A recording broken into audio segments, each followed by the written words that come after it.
Onde foi que você viu casas disputando pelo poder e o imperador querendo dominar a galáxia? E aí pessoal, tudo bem? Sou Henrique Gouveia do canal Navegando e hoje trago aqui para vocês o excelente, magnífico, estupendo Duna, de Frank Herbert. Pessoal, para quem não sabe, Duna é simplesmente o livro de ficção científica mais vendido da história. Ele foi o primeiro livro a ganhar o primeiro prêmio Nebula que saiu. E não é à toa. A editora Aleph já tinha lançado ele no Brasil, teve o relançamento, que foi agora no mês de maio. Meu, tá maravilhosa a edição.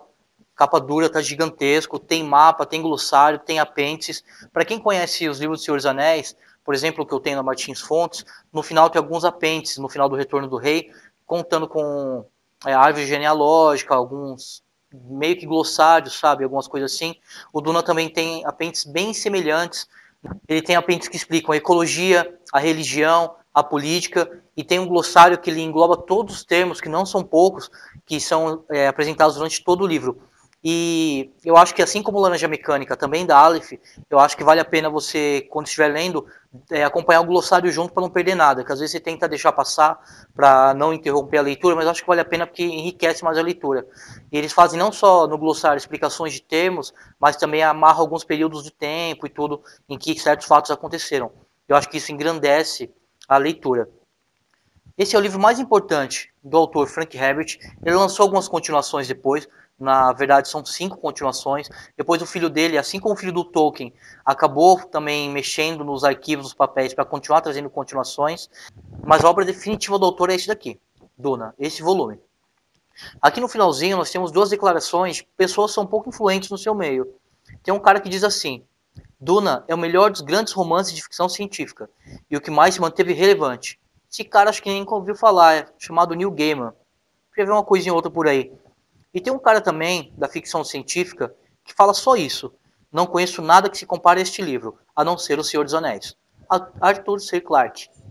Quem não conhece, quem não ouviu falar, o autor, por exemplo, de O Fim da Infância. Foda. Pessoal, por que eu citei? Só pra gente contextualizar, por que eu citei de cara a questão da Guerra de Casas e o Imperador querendo dominar a galáxia? Eu mostrei tanto a Guerra dos Tronos, o Game of Thrones, como Star Wars.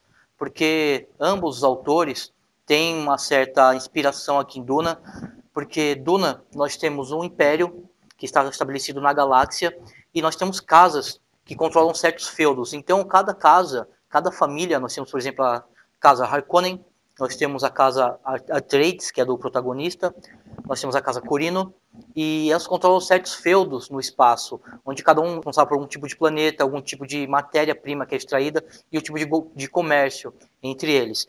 Isso nós vemos fortemente no livro de Game of Thrones, onde nós temos as casas de famílias que controlam certas partes do reino, são responsáveis por algumas ações cruciais na história, exatamente como em Duna. Assim como Star Wars. No Star Wars nós temos a figura do Imperador Palpatine, que antes de se tornar o Imperador da Galáxia, ele já tinha esse plano de grandeza, ele faz uma série de tramas, uma série de planos para poder estabelecer no poder, e é bem semelhante ao que acontece aqui com o Imperador, o Padishah Shaddam. E é interessante notar que não somente esse paralelo a gente pode perceber com Star Wars. Nós temos Duna, que é um pouco do reflexo Tatooine, é um pouco do reflexo de Duna. Nós temos as Bene Gesserits ou Bene Gesserits, tanto faz, depende da pronúncia de cada um, que tem um treinamento, que são bruxas, são mulheres que controlam a religião, que elas têm um treinamento bem semelhante aos do Jedi, a questão de influenciar a pessoa pelas palavras. Então nós encontramos certos paralelos em muitas obras que vieram depois de Duna. Duna, de fato, ele merece todos os adjetivos que ele tem, porque é um livro fantástico. Eu nunca tinha lido. Eu tenho esse filme aqui, que já assisti algumas vezes já. Não é um filme muito bom, mas eu assisto porque eu achei um filme, apesar de tudo, traz uma sensação legal da época que eu assisti a primeira vez. Esse aqui é o filme que tem a versão estendida e quase todos os fãs detestam esse filme. Depois que eu li o livro, eu tenho certeza porque todo mundo odeia. Porque não tem como se transpor realmente a grandiosidade de Duna para a tela. No ano 2000 saiu uma série que melhorou um pouquinho, mas o pessoal também não gosta muito, e tá para sair mais uma adaptação para o cinema de Duna. Quem sabe de repente agora eles acertam a mão, mas eu não boto muita fé. E o livro, pessoal, ele é maravilhoso. É um livro que não envelhece, um livro de ficção científica que é atemporal, e isso é uma coisa muito difícil no livro de ficção científica, sobretudo no gênero do cyberpunk, que é conhecido como ditado que é o livro que trata de 20 minutos no futuro. Porque como tratam de tecnologias massivas e de mudanças na sociedade e tudo, esse é um livro que envelhece muito rápido. A exemplo do Neuromancer, que eu adoro, um dos livros que eu mais gosto da minha coleção, e só que ele traz tecnologias que estão há muito em desuso, já decaíram faz tempo. Então você lê mais pela oportunidade de conhecer e ver a visão da época e tudo, e porque são histórias boas de fato, mas as tecnologias já estão ultrapassadas. Então por isso que alguns livros são chamados de 20 minutos no futuro. Duna não. Duna ele tem uma coisa que nunca vai deixar envelhecer. No universo de Duna, nós tivemos o Jihad Lutheriano. O Jihad Lutheriano foi uma revolta que as máquinas fizeram contra os humanos, tentando ter uma dominação. Só que os humanos eles se uniram e numa batalha definitiva com as máquinas, semelhante no Exterminador do Futuro, sabe, de Schwarzenegger, só que na verdade os humanos venceram. E desde então foram proibidas todas as máquinas sejam mais inteligentes que os homens. E para solucionar isso, tem uma espécie de raça, uma espécie de casta dentro do mundo de Duna, que são os Mentats. Os Mentats são pessoas que recebem treinamento especial desde a infância para se tornarem como se fossem computadores humanos. Então eles são responsáveis por todos os cálculos, são responsáveis por acompanhar as finanças, e é uma saída bem criativa. Então tendo em vista que a tecnologia não é o foco principal, mas sim um mundo que está diante da tecnologia, isso não vai envelhecer nunca. E além do mais, para ele tratar do velho conceito da natureza humana. Aqui nós vemos traições, nós vemos intrigas palacianas que deixam o livro bem mais interessante. A política é muito forte nesse livro. A presença da política é fundamental. A história em si, nós temos o Duque Leto, que é o pai do Paul Atreides, que eles vivem em um planeta e eles recebem uma ordem, uma missão, na verdade, do imperador, que eles falam, nós vamos tirar a Casa Harkonnen, que antes era estabelecida em Duna, que fica no planeta Arrakis, que é conhecido como Duna, pela quantidade de areia, desertos e tal. De lá, desse planeta, é extraído melange, que é a especiaria, que é o que faz mover o universo. Só para situar, o livro foi publicado em 65, então era o auge da Guerra Fria. Em 63 nós tivemos o dia do Yom Kippur, que foi uma guerra que teve um ataque e os barões do petróleo fecharam as torneiras, o barril do petróleo chegou aos valores exorbitantes. Então a especiaria pode ser vista como um misto de petróleo da época em que foi escrito, onde seja, sem o petróleo naquela época o mundo parava. Exatamente aqui com a especiaria. Ele é usado para tudo, para melhorar a capacidade dos humanos, para prolongar a vida, para comunicação, para combustível, para locomoções no espaço.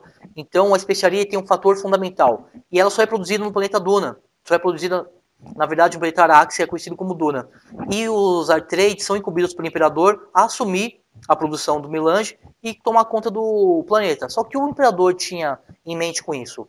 O Imperador ele é primo do Duque Leto, que é o pai do Paul Atreides, que é o nosso protagonista. E ele estava com um plano já de usar a Casa Harkonnen para acabar com os Atreides, mas sem estar com a mão em cima. Porque se todas as casas se juntassem contra o Imperador, sabendo que ele fez uma armação como essa, ele perderia tanto em poder quanto em prestígio. O Imperador, ele só tornou Imperador depois que ele assassinou o próprio pai. Então ele não é um cara que é bem quisto na galáxia. Ele é um homem querido, ele é um cara temido. E todo mundo sabe que governos e qualquer tipo de regime a partir do medo não funciona. E o Duque Leto, pelo contrário, ele é um cara que era bem quisto pelos seus subordinados, pelos seus liderados. E as outras casas também gostavam muito dele. Então, para sufocar essa ascensão que o Duque Leto estava tendo, ele manda ele para Duna e já planeja um ataque com os Harkonnen como se fosse uma disputa antiga que as duas casas de fato têm. E mesmo sabendo disso, o Duque Leto vai para Duna, ele tenta não demonstrar que sabe do plano, porque uma passagem bem interessante fala pro Paul. Ele fala, você acha que é melhor a gente demonstrar que a gente já sabe de toda a trama e ser atacado realmente com todas as forças, ou a gente fingir que não sabe e tentar se defender melhor? Então, baseado nesse princípio, ele vai para Duna. E acaba acontecendo uma série de eventos e a casa é realmente traída. Somente o Paul e a mãe dele ficam vivos e eles têm, a partir disso, contato com os Fremen, que são a população dominante dentro do planeta Arrakis. Porém, nós vamos ver uma série de conflitos. Nós temos uma profecia de que um ser seria magnífico, teria controle de todo o passado, todo o presente, todo o futuro. Ele conseguiria ter muito poder, ele conseguiria unir toda a galáxia. E além dessa profecia, nós temos as raças diferentes, nós temos a galáxia com muitos povos, nós temos planetas cada um com sua característica, nós temos exércitos imperiais, nós temos os chamados Sardaukar, que é um exército que é treinado a mando do Imperador, eles defendem a galáxia para o Imperador. E eles são criados em ambientes totalmente hostis, algo mais ou menos como os 300 de Esparta do filme. Então, desde criança, eles são treinados para serem militarizados. Algo também muito semelhante ao exército dos Imaculados do Game of Thrones, o exército dos eunucos. Então, Sardaukar se aproxima bem dessa questão do Game of Thrones também. E o livro, pessoal, ele reúne uma série de características que são muito boas. Dentro da ficção científica, há uma classificação que é chamada de ficção científica hard e ficção científica soft. O que isso quer dizer? A ficção científica hard são livros que são escritos baseados em totalmente conceitos da física, baseados totalmente em conceitos da ciência. Dois autores que são exímios nisso, Isaac Asimov, e nós temos o próprio C. Clarke, que faz aqui a indicação do livro. E o Frank Herbert, na verdade, ele usa da ficção científica soft, que o que significa que você não usa tantas explicações, é um ambiente onde tem um aparato tecnológico muito inovador e muito grande, só que você não precisa explicar realmente como toda a gravidade funciona, ou como a velocidade e impacto da massa vai funcionar na física, que isso vai impedir também uma coisa que entre no planeta, não. É tudo muito simples de desvendar. E, como eu disse, é um livro realmente atemporal. Não importa se você lê ele hoje, lê daqui a 30 anos, ele vai continuar sendo muito interessante, ele vai continuar sendo ainda muito importante para a ficção científica, porque ele inovou em muitos conceitos, porque não é só um livro de ficção científica, muito pelo contrário. Nós temos dentro do livro a ficção científica, nós temos o problema da ecologia, onde o autor ele é muito preocupado com essa questão, nós temos a intriga política, onde o próprio Paul Atreides, numa passagem do livro, ele define que são planos dentro de planos, dentro de planos, dentro de planos, ou seja, a intriga palaciana ao seu mais alto nível. Então ele reúne dentro de si uma série de vantagens, uma série de coisas que tornam o livro muito gostoso de ler. E eu recomendo para todo mundo que queira ler, porque é um livro bem interessante. A edição está muito bonita, a capa dura da Aleph, tem o glossário, como eu disse, tem o mapa, tem os apêndices que, para quem quiser conhecer mais o universo de Duna, para quem quiser conhecer mais as coisas, eu recomendo fortíssimo que leia. Pessoal, e essa é a minha dica de hoje. Duna, excelente livro de ficção científica. Não é à toa que ele é o livro de ficção científica mais vendido da história. E acho difícil alguma coisa bater ele. Beleza? Essa é minha dica e tal. Só pra gente finalizar aqui, olha o que tá em minhas mãos já. Já tô lendo logo menos desenho no canal. Dívida de Honra do Star Wars. A continuação da trilogia Aftermath, que começou com Marcas da Guerra. Temos aqui o Dívida de Honra. E temos o Fim do Império, que é o próximo volume. Esses três livros, eles narram o fim do Império com o retorno de Jedi, até chegar no Despertar da Força. Então ele mostra a ponte, o que aconteceu com a galáxia, desde que o Império caiu, até ser instituída a Nova República. Foda. Tá muito gostoso de ler, tô lendo também. Logo menos aí resenha no canal. E é isso, pessoal. Ficção científica é maravilhoso. Eu gosto muito. Se não for inscrito no canal, se inscreva, deixe seu like. Vamos conversando que é sempre um prazer. Até a próxima e tchau.